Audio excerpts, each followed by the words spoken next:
नमस्कार, मैं हूं हरिकेश कुमार सिंह और आप देख रहे हैं इंडिया 7 न्यूज। हमारा वादा है कि आपको हम आवाज सच की जरूर दिखाएंगे, आपकी आवाज हम जरूर उठाएंगे और देश की आवाज बनकर रहेंगे। आज मुद्दा यह है कि एक चैनल के बड़े एंकर जिसका चेहरा जाना पहचाना है, लोग उसे पहचानते हैं, उसकी गिरफ्तारी हुई है। गिरफ्तारी किस आधार पर हुई है उस बात की चर्चा हम करेंगे, लेकिन गिरफ्तारी बेहद बेतुकी है। उत्तर प्रदेश के रहने वाले इस शख्स को गिरफ्तार करने के लिए छत्तीसगढ़ की पुलिस आती है उत्तर प्रदेश के भीतर। समस्या यह है कि उत्तर प्रदेश में अगर कोई पुलिस किसी दूसरे स्टेट की आती है तो उसे पहले इसकी जानकारी उत्तर प्रदेश पुलिस को देनी होती है। छत्तीसगढ़ की पुलिस उत्तर प्रदेश के भीतर दाखिल होती है, उसके घर पर पहुंचती है और उसे गिरफ्तार करती है।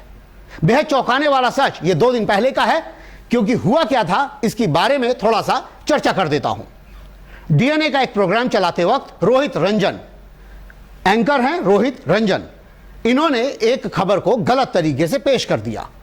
उस गलत खबर को पेश करने के बाद उन्होंने उसके लिए माफी मांगी। खबर यह थी कि वायनाड में होने वाली घटना जो राहुल गांधी के साथ हुई थी, उस घटना के लिए जोड़ करके उसको दे दिया गया राजस्थान की हुई घटना से। अब समस्या कहां पर आती है? समस्या यह होती है कि किसी खबर में गफलत हो सकती है, कोई कंफ्यूजन हो सकता है और मानवीय एरर या मानवीय भूल के आधार पर यह गलतियां अक्सर हुआ करती हैं। अक्सर हम देखते हैं कि लेखनी में गलती होती है, मिस्टेक होती है लाइनों के लिखने में, क्योंकि यह मानवीय भूल मानी जाती है। जब आप बहुत ज्यादा काम कर रहे होते हैं, बहुत ज्यादा स्ट्रेस में होते हैं, तो ये समस्याएं आती हैं। जल्दबाजी में देश में चूंकि बहुत ज्यादा बवाल मचा हुआ है इस बात को लेकर के कि एक तरफ नुपुर शर्मा ने जो बयान दिया है, उस बयान के बारे में सुप्रीम कोर्ट का जो स्टेटमेंट आता है, उसके आधार पर देश में उथल पुथल मचा हुआ है। आप बेहद इस स्तर को समझने की कोशिश करिएगा। बहुत ज्यादा करीब से यह मामला बनता है कि जब पूरे देश में हर पार्टी इस तरीके की सोच रख रही है, तो उसको समझने के लिए कैसे आप आगे बढ़ करके उन खबरों को दिखाएंगे और सही तरीके से पेश कर पाएंगे।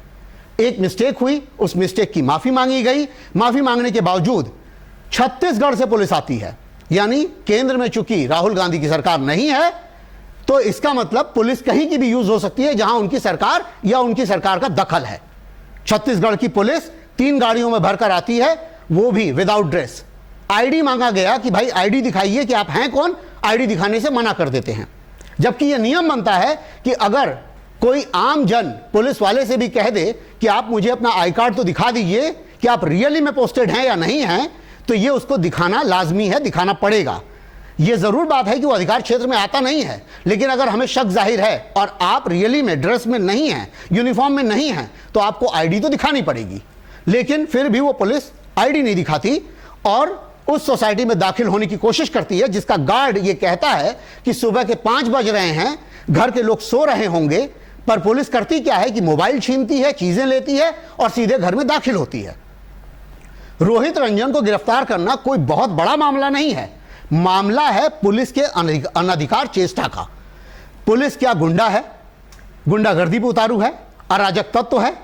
कहना होगा क्या, करना क्या चाहती है, यह तो तय करना ही पड़ेगा। किसी भी स्टेट की पुलिस दूसरे स्टेट में जाकर के जब गिरफ्तारी के मामले में कई, ये बात उन पर भी लागू होती है। मैं ये भी बता दूं कि क्राइम करने वाले क्रिमिनल्स पर भी अगर गिरफ्तारी के लिए किसी दूसरे स्टेट की पुलिस जाती है किसी दूसरे स्टेट में, तो वो उनसे सहयोग लेती है। डीजीपी से डीजीपी कनेक्ट करता है, एसएसपी से एसएसपी कनेक्ट करता है, सब इंस्पेक्टर से सब इंस्पेक्टर कनेक्ट करता है। उस क्षेत्र का जो सब इंस्पेक्टर होता है जहां पे सीमा रेखा लगती है, वहां से वो जाकर तो गिरफ्तारी के लिए यह आदेशित किया जाता है कि आप इनका सहयोग करें। यह सब कुछ नहीं हुआ और सीधे एक चैनल के पत्रकार को जाके गिरफ्तार कर लिया जाता है। यह कौन सी विधा चल रही है, कौन सी धारा चल रही है कि जहां भारतीय जनता पार्टी है, जहां कांग्रेस है, जहां सपा है, ये सब एक दूसरे को टारगेट करके, क्या देश में पार्टियां इसी तरह चलेंगी? क्या लोकतंत्र यही है?